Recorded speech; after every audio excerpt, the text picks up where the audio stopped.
ada seorang sahabat Nabi SAW. Beliau ini adalah antara 10 orang sahabat Nabi yang dijamin syurga. Tapi kisah sahabat ini namanya jarang didengar, yaitu seorang sahabat Nabi yang bernama Sayyidina Sa'id ibn Zaid. Banyak orang yang saya tanya, banyak yang tidak kenal. Sedangkan beliau ini adalah antara 10 orang sahabat Nabi yang dijamin syurga. Kan? Ada 10 orang sahabat Nabi itu, yang 9 itu biasa dengar nama. Sayyidina Abu Bakar, Sayyidina Umar, Sayyidina Utsman, Sayyidina Ali, itu biasa dengar. Sayyidina Abu Ubaidah Ibnul Jarrah biasa dengar. Abdurrahman ibn Auf biasa dengar. Talhah ibn Ubaidillah biasa dengar. Pahlawan Nabi di perang Uhud. Sa'ad ibn Abi Waqqas biasa dengar. Zaid ibn Thabit biasa dengar. Tapi bila sebut nama Sa'id ibn Zaid, jarang orang tahu. Sedangkan beliau ini antara 10 orang yang dijamin syurga oleh Allah Ta'ala.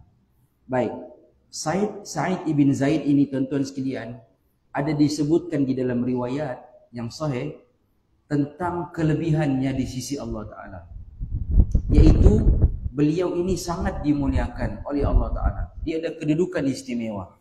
Sebab itu dia termasuk di antara 10 orang yang dijamin syurga oleh Nabi.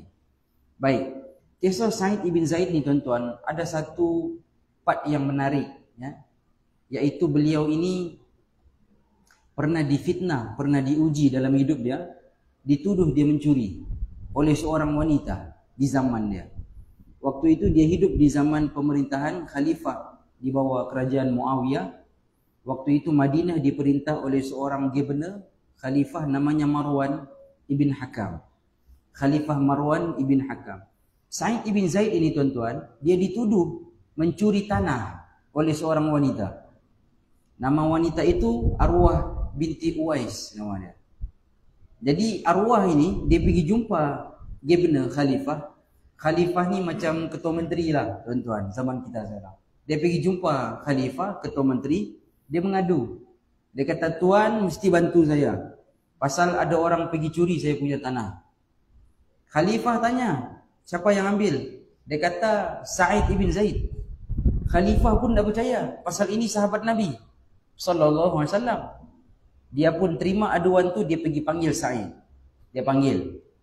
Dia pun tanya, wahai Sa'id, betulkah kau pergi ambil tanah perempuan tu? Kau pergi curi tanahnya? Tuan-tuan sekalian, Sa'id ibn Zaid ini sahabat Nabi, soleh. Orangnya, imannya tak payah cakap lah. Kalau imannya tak tinggi, tidak kuat, tidaklah dia dijamin 10 orang masuk syurga. Level perjuangan dia dengan Nabi itu tak payah cerita lah. Kan? Kedudukan dia dekat dengan Nabi itu tak payah cerita. Semua ada pada diri Sa'id.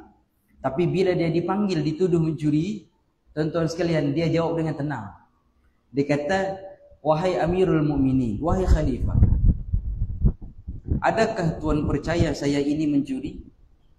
Sedangkan saya ini pernah mendengar Nabi SAW menyebutkan dalam hadis, barang siapa yang mengambil seinci tanah orang lain, maka Allah akan membelenggu orang itu dengan 7 lapisan bumi pada hari kiamat.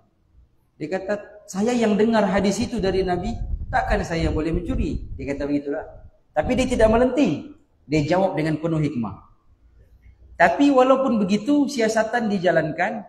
Dia pun, tuan-tuan sekalian, akhirnya dia berdoa. Disebut dalam riwayat, Sa'id ini, dia juga sedih sebab dia dituduh. Sedangkan dia tidak buat. Akhirnya dia pun berdoa kepada Allah Ta'ala.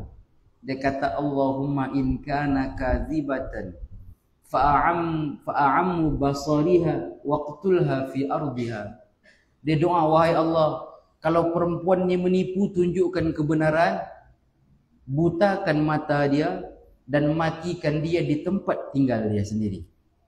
Doa.